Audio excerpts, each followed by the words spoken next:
मांगे में mobile number लगातार हाथ धरे। लाइट, ये भुक भुक जो लाइट कर रहा है भैया उसको सफेद कर दीजिए तो पूरा। लाइट वाले भैया कहाँ है? उसको सब किधर है? ये भैया इसको सफेद कर दीजिए एकदम लाइट। हमारे कैमरा वालों को दिक्कत हो रही है।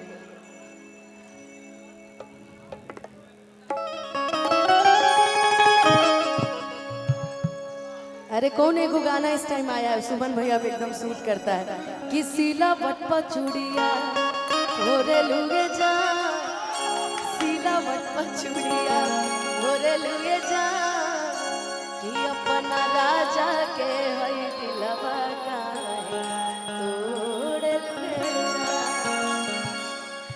लेकिन आइए, सभी की फरमाइश थी, बहुत सारी फरमाइश हमको मिली है तो हम चाहेंगे एक एक से शुरुआत करें।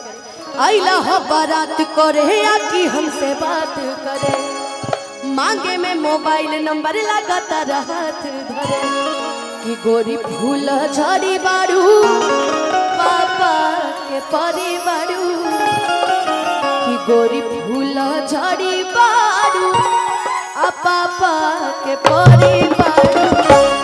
आय अपना सुमन पापा के परी बारू, अलग लूप सारे तू तमार हियर फराक वाली कच कच मारो करुआ हियर फराक। आइला हो बारात करे आके हमसे बात करे, मांगे में मोबाइल नंबर लगातार हाथ धरे, गोरी भूल झड़ी बारू पापा के परी बारू, गोरी भूल झड़ी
राहुल भैया की शादी में जो गया होगा, राहुल भैया आपकी शादी में जो गया होगा, जैसे मान लीजिए रवि भैया है तो पक्का किसी न किसी लड़की से टकराए जरूर होंगे। आज भले ब्याह बाद ये शरीफ हो गए हैं, लेकिन वो कहते हैं ना कि हम शरीफ क्या हुए, पूरी दुनिया ही है, सही है ना, पूरी दुनिया ही बदमाश हो गई, वही चीज है। रवि भैया, हेलो गाइस, रवि भैया हम शरीफ क्या हुए, पूरी दुनिया ही बदमाश हो गई। अरे आप शरीफ हो गए, आप ही को कह रही हूँ मैं कि गलती से ये जाने टकरा गई हो,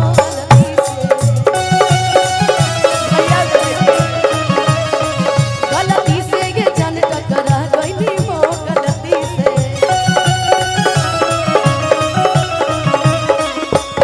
लड़की के देखी पगल आई बड़का, लागे की भान खके आई बड़ा भी तोरो माई कोई के कहरत सारा बारू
हमर हो जा तू जानिएगी, अरे अगने में लगने में, अरे हमके पटवेगा तू फूलवे से।